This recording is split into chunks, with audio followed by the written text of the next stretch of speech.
भारत देश अपने शौर्य के लिए दुनिया में जाना जाता है और यहाँ की धरती पर राज करने वाला शूरवीर। तो आज हम आपको बताएंगे भारत के 10 सबसे शक्तिशाली राजाओं के बारे में। यूं भारत पर राज करने वाले कई महान और शक्तिशाली शासक रहे हैं, लेकिन इनमें से कुछ शासक ऐसे थे जिन्होंने अपनी ताकत से पूरे हिंदुस्तान पर और इसके आसपास के कई देशों में राज किया। भारत दुनिया का दूसरा सबसे ज्यादा आबादी वाला देश है और दुनिया का सबसे बड़ा लोकतंत्र यहाँ स्थापित है। इतने बड़े और इतनी आबादी वाले देश पर शासन करना, इसकी कल्पना मात्र ही हमें इसकी कठिनाइयां दर्शाती हैं। इसके बावजूद भी भारत में ऐसे कई राजा महाराजा रहे हैं जिन्होंने यहाँ की जनता के दिलों में और हिंदुस्तान पर राज किया है। भारत की भौगोलिक स्थिति और धार्मिक विविधता इतनी अधिक है कि यहाँ संपूर्ण भारत पर राज करना संभव ही नहीं था, लेकिन फिर भी अशोक, अकबर जैसे महान राजाओं ने इसको करके दिखाया है।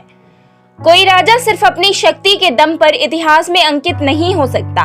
हम बात करेंगे कुछ ऐसे ही शासकों की जो थे तो इतिहास में, पर आज भी उनकी शौर्य गाथाएं हर कोई जानता है।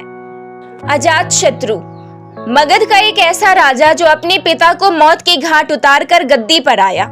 इसके पिता का नाम बिंबिसार था, वो भी एक महान सम्राट थे।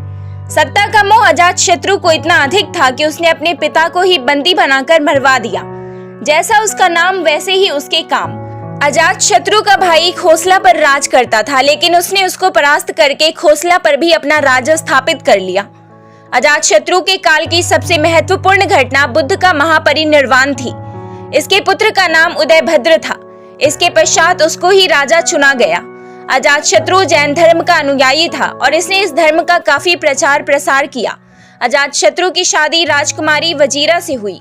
अजातशत्रु ने अपना विस्तार उत्तर और पश्चिम की ओर किया क्योंकि उसके पिता द्वारा पूर्वी भाग पहले ही उसके पास था।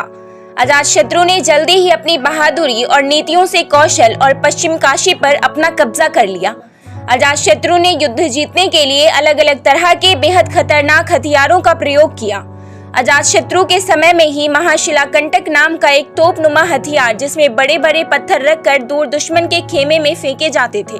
इसके अलावा इसने ऐसे रथ का प्रयोग भी किया जिनके किनारों पर धारदार बड़े बड़े चाकू जैसे लगे रहते थे और एक सारथी के लिए सुरक्षित स्थान होता था।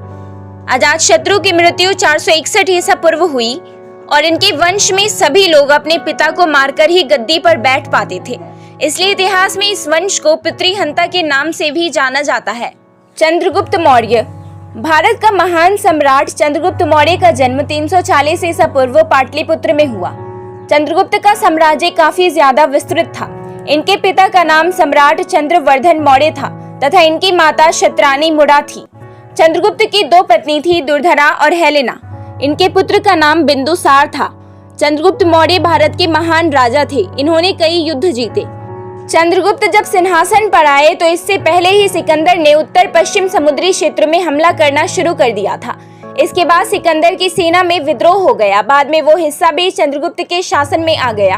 चंद्रगुप्त ने गुरु चाणक्य के साथ भारतवर्ष पर राज किया। चंद्रगुप्त ने 20 साल की उम्र से ही युद्ध कला में महारत हासिल कर ली थी, जिसके दम पर उसने अपने गुरु के सानिध्य में इतना बड़ा साम्राज्य खड़ा किया। चाणक्य उनके गुरु होने के साथ ही प्रधानमंत्री का पद भी संभालते थे।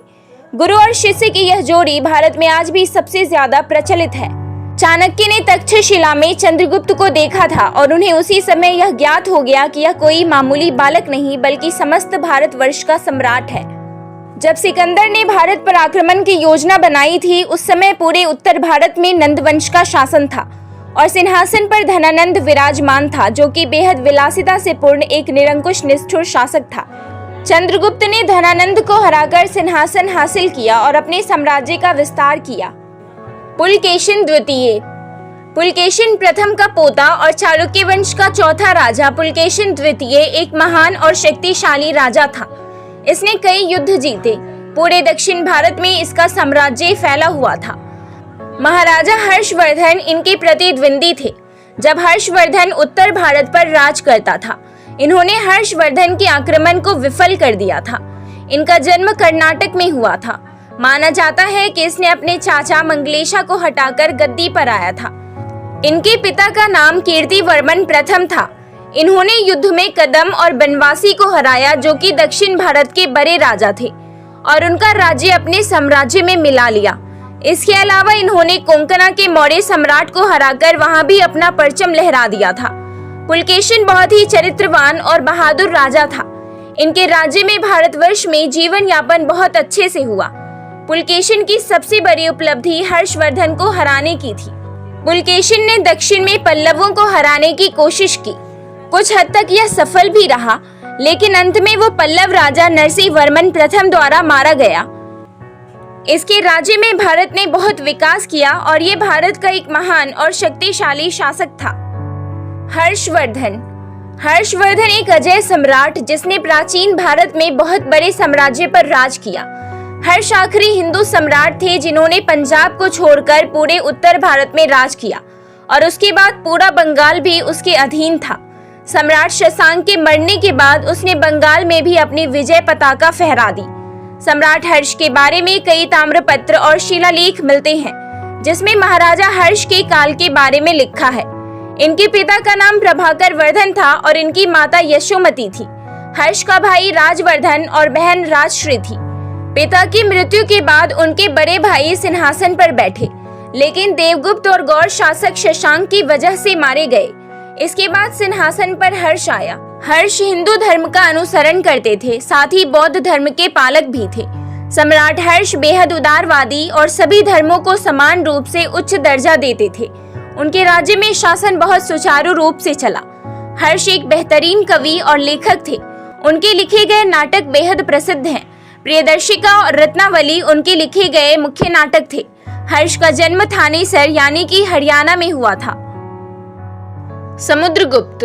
महान सम्राट समुद्रगुप्त गुप्त राजवंश के चौथे राजा चंद्रगुप्त प्रथम के पुत्र थे। समुद्रगुप्त को इतिहास का सबसे सफल सम्राट माना जाता है। समुद्रगुप्त गुप्त राजवंश के चौथे शासक थे। उनके शासनकाल को भारत के लिए स्वर्ण युग की शुरुआत भी कहा जाता है।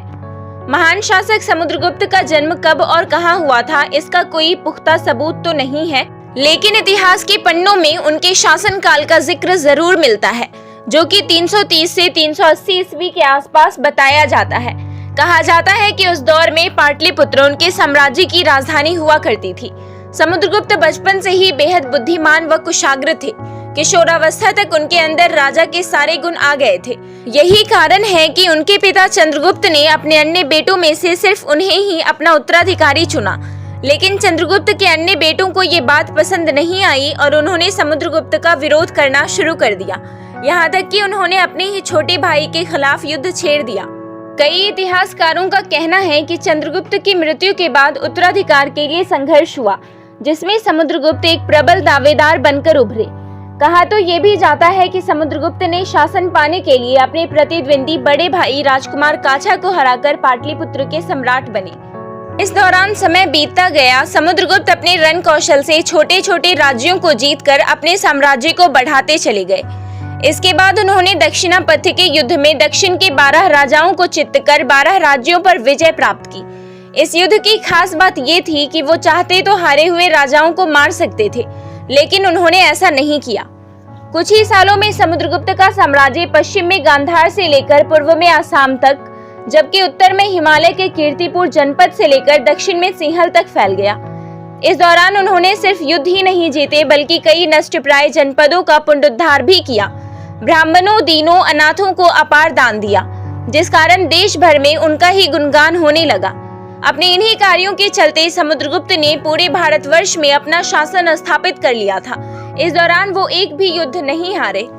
समुद्रगुप्त एक महान योद्धा ही नहीं, बल्कि वीणा बजाने में भी माहिर थे। वो काफी अच्छे संगीतकार थे। उनके द्वारा बनवाए गए कई सिक्कों में इसकी झलक देखने को मिलती है। इसके अलावा वो एक कवि के रूप में विख्यात रहे। उस दौर में उन्हें कवियों का राजा भी कहा जाता था। भारत में मुद्रा का श्रेय भी समुद्रगुप्त को ही जाता है। अशोक। भारत का महान एवं विश्व प्रसिद्ध सम्राट अशोक मौर्य वंश का बेहद महत्वपूर्ण और शक्तिशाली राजा था। भारत पर अनेक महान राजाओं ने राज किया, लेकिन अशोक जैसा राजा भारतीय इतिहास में कोई नहीं था। अशोक का राज्य अफगानिस्तान से बर्मा तक और कश्मीर से तमिलनाडु तक फैला हुआ था। अशोक ने अंतिम युद्ध कलिंग युद्ध में धर्म नीति अपना ली थी। यह हृदय परिवर्तन उसके आसपास पड़ी लाशों को देख कर आया था और बाद में उसने अपना विस्तारवादी नीति का त्याग कर दिया। अशोक का पूरा नाम देवनाम प्रियदर्शी अशोक मौर्य था। सम्राट अशोक ने भूटान, नेपाल, बांग्लादेश, पाकिस्तान, अफगानिस्तान, भारत, म्यांमार आदि सभी देश जीत लिए थे। इतने बड़े भूभाग पर उस समय राज करने वाला अशोक पहला राजा था।